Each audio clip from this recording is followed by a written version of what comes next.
جالیوں کے سوراخوں سے انہیں بس وہ پردہ ہی نظر آ سکتا ہے جو کہ حجرہ شریف کی 5 دیواروں پر پڑا ہوا ہے۔ اس طرح سلام پیش کرنے والے زائرین اور آپ صلی اللہ علیہ وآلہ وسلم کی قبر مبارک کے درمیان صرف چند گز کا فاصلہ ہوتا ہے، لیکن انہی چند گز کے فاصلوں کے درمیان تقریباً 4 دیواریں بنی ہوئی ہیں۔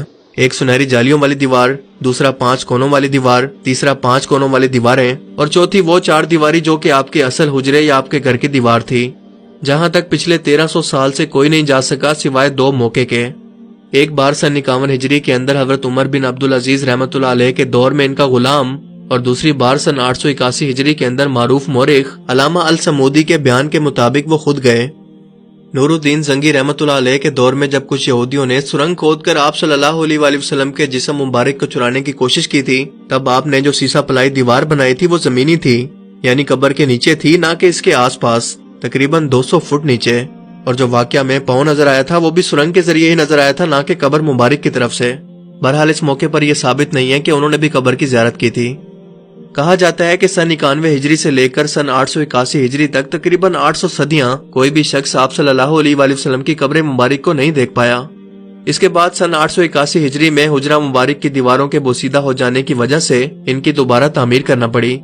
علامہ نور الدین ابو الحسن السمودی رحمۃ اللہ علیہ مدینہ منورہ میں موجود تھے، جنہوں نے ان دیواروں کی تعمیر نو کے کام میں خود حصہ لینے کی سعادت حاصل کی۔ وہ لکھتے ہیں کہ 14 شعبان سن 881 ہجری کو یہ 5 دیواریں مکمل طور پر گرا دی گئیں، جس کے بعد دیکھا گیا کہ اندرونی 4 دیواروں کے اندر بھی دراڑیں پڑ چکی ہیں، تو ان کو بھی گرا دیا گیا۔ وہ کہتے ہیں کہ میری آنکھوں کے سامنے اب وہ مقدس حجرہ تھا، مجھے اندر داخلے کی اجازت ملی، میں نے ایسی خوشبو محسوس کی جو کہ میں نے زندگی میں اس سے پہلے کبھی محسوس نہیں کی۔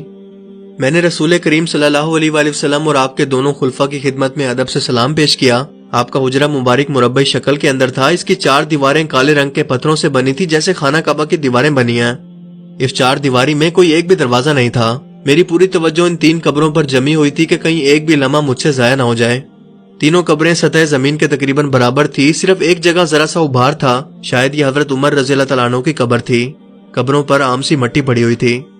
اس بات کو آج 5 صدیاں گزر چکی ہیں جس کے دوران کوئی ایک بھی انسان ان دیواروں کے اندر داخل نہیں ہوا۔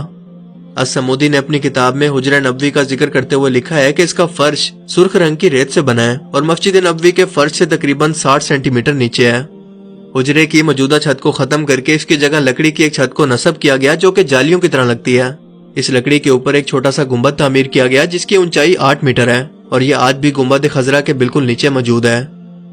علامہ السمودی کی وفات ہوئی 911 ہجری میں اور سن 881 ہجری یا 1477 عیسوی سے لے کر اب تک تقریباً 550 سال کے عرصے میں کوئی ایک بھی انسان نبی پاک صلی اللہ علیہ وآلہ وسلم کی قبر مبارک کی زیارت نہیں کر سکا۔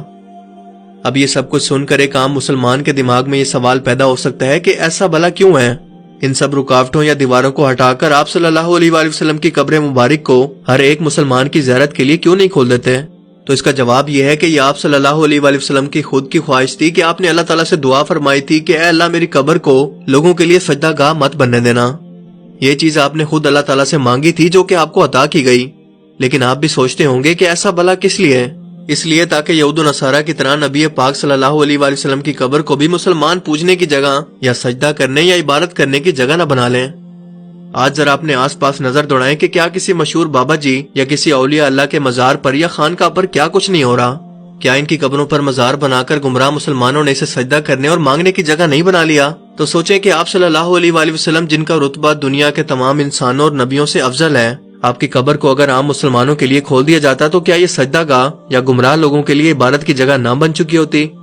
اسی لیے آپ صلی اللہ علیہ وآلہ وسلم یہ بات پہلے سے جانتے تھے جس کی حکمت ہمیں آج سمجھ میں آتی ہے۔ اللہ تعالیٰ ہمیں سمجھنے کی اور نیک عمل کرنے کی توفیق عطا فرمائے، آمین۔ جو بے روزگار ہیں ان کو روزگار عطا فرمائیے، مولا غریب نواز، مولا غیب سے مدد فرمائیے، حضور آپ دنوں کے حال بہتر جانتے ہیں مولا۔